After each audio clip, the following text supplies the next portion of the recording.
দীর্ঘ প্রায় 1.5 যুগ পরে আমাদের মাথার উপর থেকে এক জগদ্দল পাথর বিদায় নিয়েছে। আমরা দেখেছি গোটা বাংলাদেশের মানুষ স্বস্তির নিঃশ্বাস ফেলেছে। আমরা একটা বন্দি দশার মধ্যে ছিলাম, প্রতিটা মুহূর্ত আমাদের কারারুদ্ধ অবস্থার মতো ছিল। আমরা স্বাধীনভাবে কথা বলতে পারতাম না, আমরা স্বাধীনভাবে পথ চলতে পারতাম না। ঘর থেকে বেরোলে আবার ঘরে ফিরে যেতে পারবো সেই নিশ্চয়তা আমাদের ছিল না। কিন্তু বাংলাদেশের বর্তমান সুপার পাওয়ার ছাত্র সমাজের বিপ্লবী আন্দোলনের কারণে, সকল মহলের অংশগ্রহণে, স্বতঃস্ফূর্ত অভ্যুত্থানের মাধ্যমে এই কুখ্যাত স্বৈরাচারিণী খুনি শেখ হাসিনা বাংলাদেশ থেকে চোরের মতো পালিয়ে যেতে বাধ্য হয়েছে।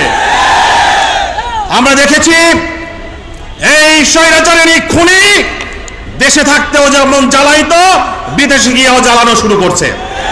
বাংলাদেশে টিকতে না পারে তার প্রভু মোদির কাছে গিয়ে হয়তোবা তাকে কুপরামর্শ দিয়েছে, আর সেই কুপরামর্শের কারণেই বাঁধ খুলে দিয়ে আমার বৃহত্তর নোয়াখালী অঞ্চলের ভাইদেরকে পানিতে চুবে মারার অশুভ পরিকল্পনাও করেছে। শুধু স্মরণ করিয়ে দিতে চাই, এটা বাংলাদেশ। এই বাংলাদেশের মানুষ রক্ত দিয়ে, জীবন দিয়ে এই দেশকে স্বাধীন করেছে, রক্ত দিয়ে স্বাধীনতার সীমানা অঙ্কন করেছে। এত সহজে বাংলাদেশকে চুবিয়ে মারা সম্ভব নয়। তোমরা আমার ভাইদেরকে অবুক্ত রাখতে চেয়েছো, তোমরা আমার ভাইদেরকে চুবিয়ে মারতে চেয়েছো। গোটা বাংলাদেশ থেকে বঙ্গবলের মতো লক্ষ লক্ষ মানুষ নোয়াখালী অঞ্চলে গিয়ে ভাইদের সহযোগিতার জন্য দাঁড়িয়ে গিয়েছে। সংগ্রামী বন্ধুগণ, আজকে একটি সফল গণ অভ্যুত্থানের মাধ্যমে আমরা যে স্বাধীনতা অর্জন করেছি, এখন সবচেয়ে গুরুত্বপূর্ণ হলো এই স্বাধীনতা রক্ষা করা। এখানে বৈষম্য বিরোধী ছাত্র আন্দোলনে যারা নেতৃত্ব দিয়ে থাকেন তাদের মধ্যে অনেকে উপস্থিত আছেন। আমি আমার একটি কথা বলেই শুধু বক্তব্য শেষ করব। ছাত্র এবং ওস্তাদের সম্পর্ক পৃথিবীর সবচেয়ে গভীরতম সম্পর্ক। ছাত্র এবং ওস্তাদের সম্পর্কের মধ্যে যদি ফাটল ধরে তাহলে সেই জাতির পতন অনিবার্য হয়। আমরা স্বৈরাচারকে হটিয়েছি, আমরা অন্যায়ের প্রতিবাদ করব, আমরা সকল নির্যাতন, নিপীড়ন, জুলুমের বিরুদ্ধে রুখে দাঁড়াবো। কিন্তু আমাদের আচরণ কখনোই এমন হওয়া উচিত নয় যে দেশের মানুষ আমাদেরকে বেয়াদব হিসাবে আখ্যা দিতে পারে। ঠিক কিনা ভাইরা? আমরা দেখেছি বিভিন্ন শিক্ষা প্রতিষ্ঠানে যারা প্রধানের দায়িত্বে ছিলেন কিংবা শিক্ষকরা ছিলেন, তাদের মধ্যে হতে পারে অনেকে অনৈতিক আচরণ করেছেন, অন্যায় আচরণ করেছেন, কিন্তু একজন শিক্ষক ভুল করতে পারে, একজন ছাত্রের কাছে সে কখনো অপরাধী নয়। যেই প্রক্রিয়ায় দেশের বিভিন্ন শিক্ষা প্রতিষ্ঠান থেকে শিক্ষা প্রতিষ্ঠান প্রধান কিংবা অন্যান্য শিক্ষকদেরকে পদত্যাগ করতে বাধ্য করা হচ্ছে, এবং পদত্যাগ করাতে গিয়ে তাদের সাথে যে আচরণ করা হয়েছে, বাংলাদেশের মানুষ, প্রিয় ছাত্র ভাইরা, তোমাদের কাছ থেকে এটা প্রত্যাশা করে না। সুতরাং বৈষম্য বিরোধী ছাত্র আন্দোলনের নেতৃত্ব দিয়ে থাকেন, তাদের প্রতি আমার উদাত্ত আহ্বান, আপনাদের পক্ষ থেকে এই বিষয়ে একটি মেসেজ যাওয়া উচিত। শিক্ষক ভুল করতে পারে, একজন শিক্ষক সে অপরাধ করতে পারে, কিন্তু ছাত্রের কাছে অপরাধী নয়। তার অধিকার আছে সসম্মানে তার জায়গা থেকে সরে যাওয়ার। আশা করি এই বিষয়টিকে গুরুত্ব সহকারে আপনারা দেখবেন এবং কার্যকর পদক্ষেপ গ্রহণ করবেন। আমি আমার বক্তব্যকে দীর্ঘায়িত না করে আগামী দিনে সকল আন্দোলন সংগ্রামে পীর সাহেব চরমনের বিপ্লবী নেতৃত্বে আপনারা সংঘবদ্ধ থাকবেন, সবার আগে মাঠে ঝাঁপিয়ে পড়বেন, এই প্রত্যয় রেখে বক্তব্য শেষ করছি। ইনশাআল্লাহ রাজপথে দেখা হবে, স্লোগানে কথা হবে। সংগ্রামী ছাত্র বন্ধুগণ, ঐতিহাসিক ছাত্র সমাবেশের এ পর্যায়ে বক্তব্য রাখছেন ইসলামী ছাত্র আন্দোলন বাংলাদেশের সাবেক কেন্দ্রীয় সভাপতি, ইসলামী আন্দোলন বাংলাদেশের সংগ্রামী সহ-প্রচারক সম্পাদক জননেতা বরকতুল্লাহ লতিফ। বক্তব্য রাখছেন বরকতুল্লাহ লতিফ। আসসালামু আলাইকুম রহমতুল্লাহ।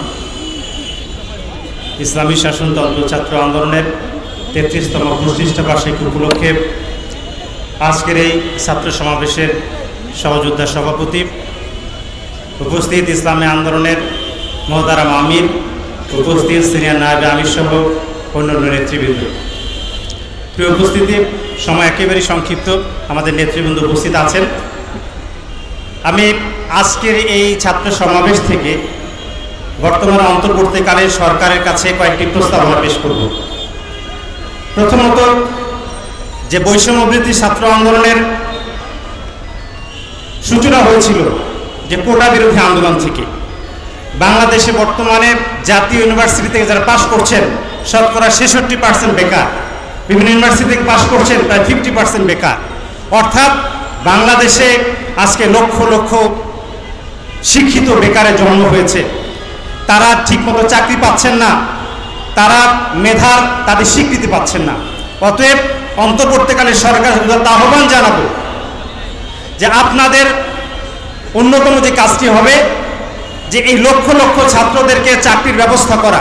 আমরা জানি বর্তমানে সরকারি পোস্টে প্রায় 4 লক্ষ পোস্ট খালি আছে এবং যে সমস্ত দুর্নীতি করে যারা আজকে টিকে আছেন প্রশাসনে, এদেরকে যদি তদন্তের মধ্যে বিদায় করা হয় সেটা 5 লক্ষ ছাড়িয়ে যাবে।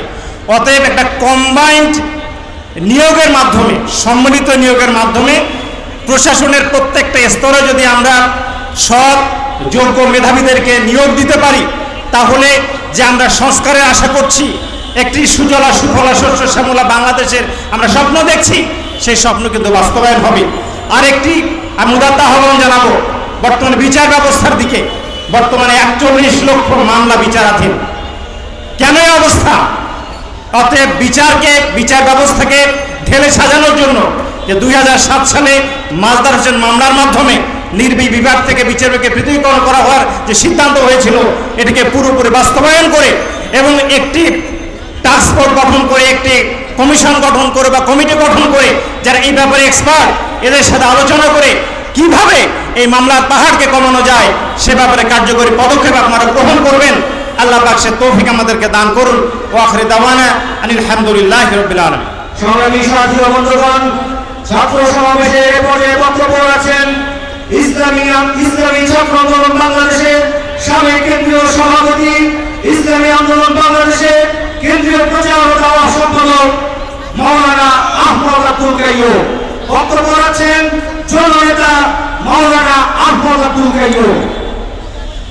আসসালামু আলাইকুম ওয়া রাহমাতুল্লাহি ওয়া বারাকাতুহু। বিসমিল্লাহির রহমানির রহিম।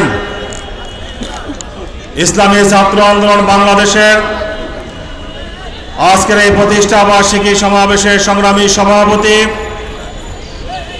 আজকের সমাবেশের প্রধান অতিথি ইসলামী আন্দোলন বাংলাদেশের সংগ্রামী আমির হযরত পীর সাহেব হুজুর চরমনাই, মঞ্চে উপস্থিত আছেন সংগ্রামী সিনিয়র নায়েবে আমির শায়েখে চরমনাই, সংগ্রামী মহাসচিব অধ্যক্ষ হাফেজ মাওলানা ইউনুস আহমদ, ছাত্র যুব বিষয়ক সম্পাদক মুফতি সৈয়দ এসাক মোহাম্মদ আবুল খায়ের সহ জাতীয় নেতৃবৃন্দ, সহযোগী সংগঠনের নেতৃবৃন্দ এবং বন্ধুপ্রতিম বিভিন্ন ছাত্র সংগঠনের নেতৃবৃন্দ, সমবেত ভাইরা, সবাইকে সংগ্রামী অভিনন্দন জানাচ্ছি। দীর্ঘ প্রায় 1.5 যুগ পরে আমাদের মাথার উপর থেকে এক জগদ্দল পাথর বিদায় নিয়েছে।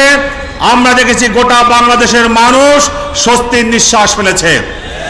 আমরা একটা বন্দি দশার মধ্যে ছিলাম, প্রতিটা মুহূর্ত আমাদের কারারুদ্ধ অবস্থার মতো ছিল।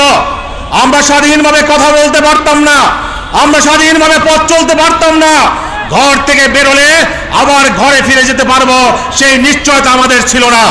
কিন্তু বাংলাদেশের বর্তমান সুপার পাওয়ার ছাত্র সমাজের বিপ্লবী আন্দোলনের কারণে, সকল মহলের অংশগ্রহণে, স্বতঃস্ফূর্ত অভ্যুত্থানের মাধ্যমে এই কুখ্যাত স্বৈরাচারিণী খুনি শেখ হাসিনা বাংলাদেশ থেকে চোরের মতো পালিয়ে যেতে বাধ্য হয়েছে।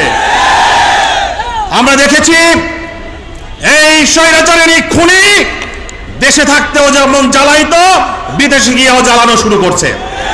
বাংলাদেশে টিকতে না পারে তার প্রভু মোদির কাছে গিয়ে হয়তোবা তাকে কুপরামর্শ দিয়েছে, আর সেই কুপরামর্শের কারণেই বাঁধ খুলে দিয়ে আমার বৃহত্তর নোয়াখালী অঞ্চলের ভাইদেরকে পানিতে চুবে মারার অশুভ পরিকল্পনাও করেছে।